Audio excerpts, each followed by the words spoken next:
persilangan antara ilmu politik dan juga ilmu pemasaran atau marketing.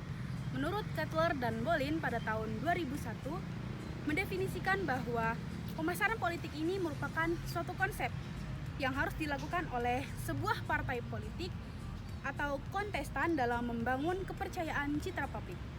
Selain itu, pemasaran politik ini juga merupakan serangkaian aktivitas terencana, strategis, dan pemilih untuk mensukseskan kandidat atau partai politik dengan segala aktivitas politiknya yang dilakukan dengan metode atau pendekatan marketing dalam menghadapi persaingan dan memperebutkan pasar melalui saluran-saluran komunikasi dengan tujuan mengubah wawasan, pengetahuan, sikap, dan perilaku calon pemilih secara efektif dan efisien.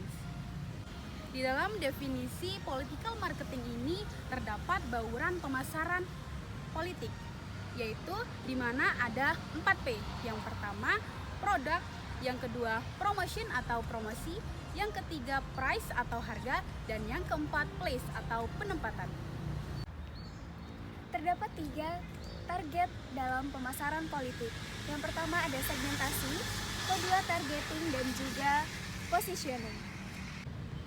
Segmentasi sangat perlu dilakukan untuk memudahkan partai politik atau individu untuk menganalisis perilaku masyarakat, mengingat masyarakat terdiri dari latar belakang dan karakteristik yang berbeda-beda. Dalam targeting, yang pertama kali dilakukan adalah membuat standar dan juga acuan pengukuran masing-masing segmen politik. Standar yang digunakan sebagai acuan yaitu menggunakan jumlah dan juga besaran pemilih. Dan yang ketiga yaitu positioning politik. Positioning dalam marketing politik adalah semua aktivitas untuk menanamkan kesan di benak para konsumen agar mereka bisa membedakan produk dan jasa yang dihasilkan oleh organisasi tertentu. Terdapat 3 strategi kampanye dalam pemasaran politik. Yang pertama adalah pemasaran langsung kepada calon pemilih, yang kedua pemasaran melalui media massa, dan yang ketiga pemasaran melalui tokoh, kelompok, atau organisasi tertentu. Public relation. Public relation adalah semua bentuk komunikasi yang sudah terencana, baik itu ke dalam maupun keluar, dalam rangka mencapai tujuan-tujuan spesifikasi yang berlandaskan pada saling pengertian. Bagian pertama dari definisi sama seperti yang telah diuraikan oleh Institute of Public Relations atau IPR. Hanya saja unsur tujuannya lebih terperinci, yaitu tidak hanya terbatas pada saling pengertian, melainkan juga berbagai macam tujuan khusus lainnya yang lebih sedikit berkaitan dengan saling pengertian itu. Tujuan khusus itu meliputi penanggulangan masalah-masalah komunikasi yang memerlukan suatu perubahan tersebut. Penanggulangan masalah komunikasi yang memerlukan suatu perubahan tertentu.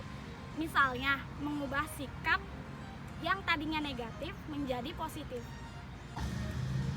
Adapun peran public relation, yaitu di suatu organisasi terdapat menjadi 4. Yang pertama, penasehat ahli, yang kedua itu fasilitator komunikasi, yang ketiga, fasilitator proses pemecahan masalah, yang keempat, teknisi komunikasi. Yang terakhir yaitu ada fungsi public relation. Fungsi public relation yang pertama ada bertindak sebagai komunikator, yaitu dalam sebuah kegiatan komunikasi dalam sebuah organisasi pada perusahaan, prosesnya berlangsung dalam 2 arah timbal balik. Dalam komunikasi ini, fungsi public relation adalah sebagai penyebaran informasi.